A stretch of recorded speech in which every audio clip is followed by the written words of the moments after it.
মায়ের একধার দুধের দাম কাটিয়া গায়ের চাম, মায়ের একধার দুধের দাম কাটিয়া গায়ের চাম, পাপোশ বানাইলে ঋণের সুদ হবে না, এমন দরদি ভবে কেউ হবে না আমার মাগো,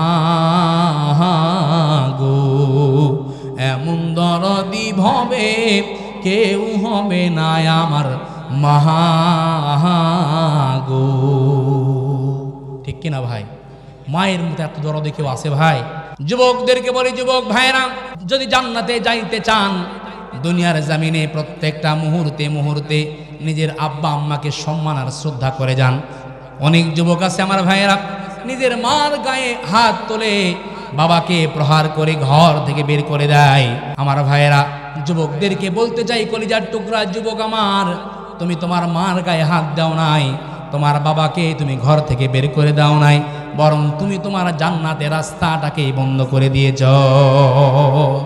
কারণ তুমি জানো না যুবক, জান্নাতের রাস্তা যদি 10,000 কিলোমিটার দূরত্ব হয়ে যায়, আর তোমার সুসম্পর্ক যদি তোমার আব্বা আম্মার সঙ্গে থাকে, তোমার মায়ের সঙ্গে বাবার সঙ্গে যদি ভালো সম্পর্ক হয়ে যায়, আল্লাহ রাব্বুল আলামিন এই দীর্ঘ পথকে তোমার জন্য একটা সেকেন্ডের পথে পরিণত করে দিবে। আমার ভাইয়েরা, কোনো ক্রমেই মাকে কষ্ট দেওয়া যাবে না, বাবাকে কষ্ট দেওয়া যাবে না। আমার ভাইয়েরা, হযরতে ওয়াইস আল কারনী রাহিমাহুমুল্লাহ, আপনারা সকলেই কিন্তু নাম শুনেছেন, কথা বলেন ঠিক কিনা?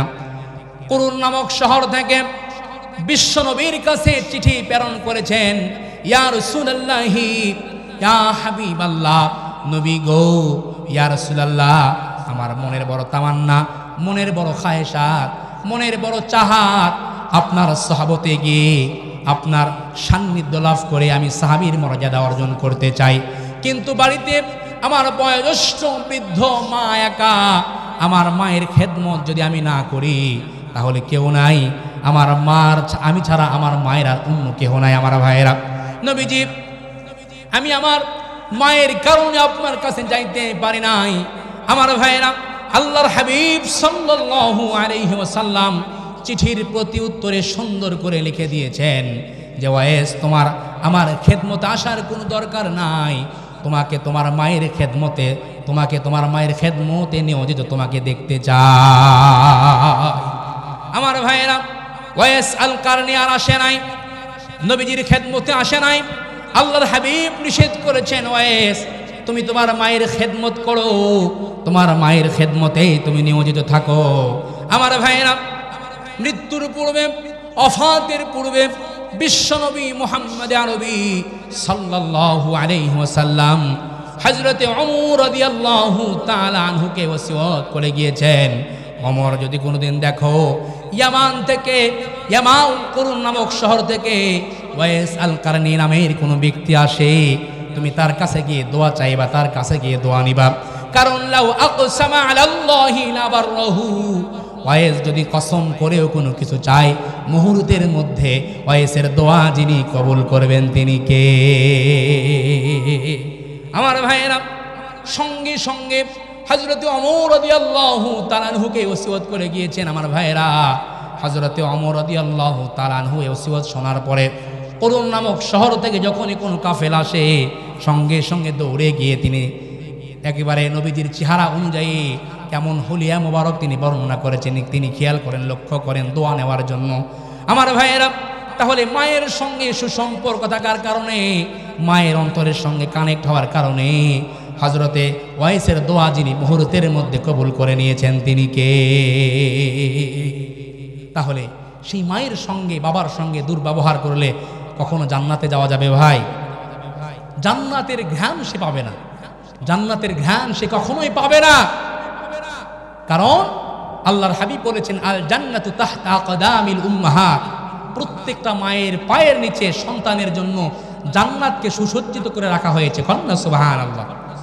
আল্লাহর হাবিব আরো বলেছেন, লাউ কাতাতা জিলদাক, যদি কোনো সন্তান গায়ের চামড়া কেটে মায়ের এক জোড়া চাপ্পল বানিয়ে দেয়, মায়ের পায়ের এক জোড়া যদি জুতাও বানিয়ে দেয় আমার ভাইরা, তবুও মায়ের যে এক ঢোক দুধ পান করেছে সেই দুধের ঋণ কখনোই শোধ করতে পারবে না। মায়ের এক ধার দুধের দাম কাটিয়া গায়ের চাম, মায়ের এক ধার দুধের দাম কাটিয়া গায়ের চাম, পাপোশ বানাইলে ঋণের সুদ হবে না, এমন দরদি ভবে কেউ হবে না আমার মাহাগো, এমন দরদি ভবে কেউ হবে না আমার মাহাগো। ঠিক কিনা ভাই? মায়ের মতো এত দরদি কেউ আছে ভাই এই পৃথিবীতে? হতে পারবে? কেউ হতে পারবে না। এই জন্য যুবক, তুমি তোমার মার মনে কষ্ট দাও, বিভিন্ন রকম মাজারে মাজারে দৌড়াও, নিজের মায়ের সঙ্গে সুসম্পর্ক নাই, বাবার সঙ্গে ভালো কানেক্ট নাই, মাজারে যাও তুমি পীর সাহেবের কাছে পানি পড়া নিতে। এই তামাম দুনিয়ার সমস্ত ওলি আউলিয়া, সমস্ত আলেম ওলামা, সমস্ত পীর মাশায়েখরা মিলেও যদি তোমাকে এক গ্লাস পানিতে পড়ে ফু দেয়, আর তোমার কলিজার টুকরা আব্বা আম্মা অপর গ্লাস পানিতে পড়ে যদি একটা ফু দেয়, মুহূর্তের মধ্যে তোমার মায়ের ফু বাবার ফু আল্লাহর কাছে কবুল হয়ে যাবে। কন্যা সুবহানাল্লাহ। এই জন্য মায়ের কাছে দোয়া নেওয়ার দরকার আছে না নাই?